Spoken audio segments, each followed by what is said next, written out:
ഫിലിപ്പിയർ 4-ാം അധ്യായം 1 മുതലുള്ള വാക്യങ്ങൾ. അതുകൊണ്ട് എന്റെ പ്രിയരും വാഞ്ചിതരുമായ സഹോദരന്മാരെ, എന്റെ സന്തോഷവും കിരീടവുമായുള്ളവരെ, ഇങ്ങനെ കർത്താവിൽ നിലനിൽപ്പീൻ. പ്രിയമുള്ളവരെ, കർത്താവിൽ ഏകചിന്തയോടിരിപ്പാൻ ഞാൻ യുവോദ്യയെയും സുന്ദികയെയും പ്രബോധിപ്പിക്കുന്നു. സാക്ഷാൽ ഇണയാളിയായുള്ളവേ, അവർക്ക് തുണ നിൽക്കണമെന്ന് ഞാൻ നിന്നോട് അപേക്ഷിക്കുന്നു. ജീവപുസ്തകത്തിൽ പേരുള്ള ക്ലേമന്ത് മുതലായ എന്റെ കൂട്ടുവേലക്കാരുമായി ആ സ്ത്രീകൾ എന്നോടുകൂടെ സുവിശേഷ ഘോഷണത്തിൽ പോരാടിയിരിക്കുന്നു. കർത്താവിലെപ്പോഴും സന്തോഷിപ്പീൻ, സന്തോഷിപ്പീൻ എന്ന് ഞാൻ പിന്നെയും പറയുന്നു. നിങ്ങളുടെ സൗമ്യത സകല മനുഷ്യരും അറിയട്ടെ.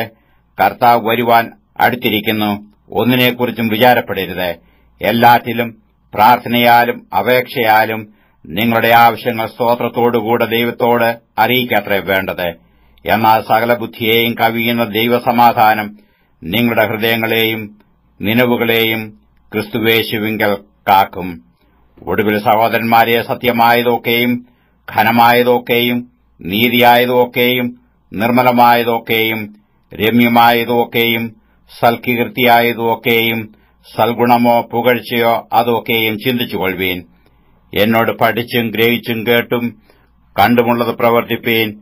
എന്നാ സമാധാനത്തിന്റെ ദൈവം നിങ്ങളോടുകൂടെ ഇരിക്കും. നിങ്ങൾ പിന്നെയും എനിക്ക് വേണ്ടി വിചാരിപ്പാൻ തുടങ്ങിയതിനാൽ ഞാൻ കർത്താവിൽ വളരെ സന്തോഷിച്ചു. മുമ്പേ തന്നെ നിങ്ങൾക്ക് വിചാരമുണ്ടായിരുന്നു, എങ്കിലും അവസരം കിട്ടിയില്ല. ബുദ്ധിമുട്ട് നിമിത്തമല്ല ഞാൻ പറയുന്നത്. ഉള്ള അവസ്ഥയിൽ അലംഭാവത്തോടിരിപ്പാൻ ഞാൻ പഠിച്ചിട്ടുണ്ട്. താഴ്ചയിലിരിപ്പാനും സമൃദ്ധിയിലിരിപ്പാനും എനിക്കറിയാം. തൃപ്തനായിരിക്കാനും വിശന്നിരിപ്പാനും സമൃദ്ധിയിലിരിപ്പാനും ബുദ്ധിമുട്ട് അനുഭവിപ്പാനും എല്ലാം ഞാൻ ശീലിച്ചിരിക്കുന്നു. എന്നെ ശക്തനാക്കുന്നവൻ മുഖാന്തരം ഞാൻ സകലത്തിനും മതിയാകുന്നു. എങ്കിലും എന്റെ കഷ്ടതയിൽ നിങ്ങൾ കൂട്ടായ്മ കാണിച്ചത് നന്നായി. ഫിലിപ്പിയരെ, സുവിശേഷ ഘോഷണത്തിന്റെ ആരംഭത്തിൽ ഞാൻ മക്കദോനിയിൽ നിന്ന് പുറപ്പെട്ടാറെ നിങ്ങൾ മാത്രമല്ലാതെ ഒരു സഭയും വരവ് ചിലവ് കാര്യത്തിൽ എന്നോട് കൂട്ടായ്മ കാണിച്ചില്ല എന്ന് നിങ്ങളും അറിയുന്നു. തെസലോനിക്കയിലും എന്റെ ബുദ്ധിമുട്ട് തീർപ്പാൻ നിങ്ങൾ 1-2 വട്ടം അയച്ചു തന്നുവല്ലോ. ഞാൻ ദാനം ആഗ്രഹിക്കുന്നുവെന്നല്ല, നിങ്ങളുടെ കണക്കിലേക്ക് ഏറുന്ന ഫലമത്രേ ആഗ്രഹിക്കുന്നത്. ഇപ്പോൾ എനിക്ക് വേണ്ടുന്നത് എല്ലാം ഉണ്ട്, സമൃദ്ധിയായും ഇരിക്കുന്നു. നിങ്ങൾ അയച്ചു തന്നത് സൗരഭ്യവാസനയായി ദൈവത്തിന് പ്രസാദവും സുഗ്രാഹാവ്യവുമായ യാഗമായി എപ്പോഫിദോത്തോസിന്റെ കൈയാൽ ഞാൻ പ്രതിഗ്രഹിച്ച് തൃപ്തനായിരിക്കുന്നു.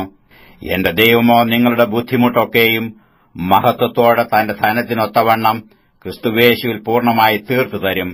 നമ്മുടെ ദൈവവും പിതാവുമായവന് എന്നേക്കും മഹത്വം. ആമേൻ. ക്രിസ്തുവേശുവിൽ ഓരോ വിശുദ്ധനെയും വന്ദനം ചെയ്യുവീൻ. എന്നോടുകൂടെയുള്ള സഹോദരന്മാർ നിങ്ങളെ വന്ദനം ചെയ്യുന്നു. വിശുദ്ധന്മാർ എല്ലാവരും, വിശേഷാൽ കൈസരുടെ അരമനയിലുള്ളവരും നിങ്ങളെ വന്ദനം ചെയ്യുന്നു. കർത്താവായ യേശുക്രിസ്തുവിന്റെ കൃപ നിങ്ങളുടെ ആത്മാവിനോടുകൂടെ ഇരിക്കുമാറാകട്ടെ.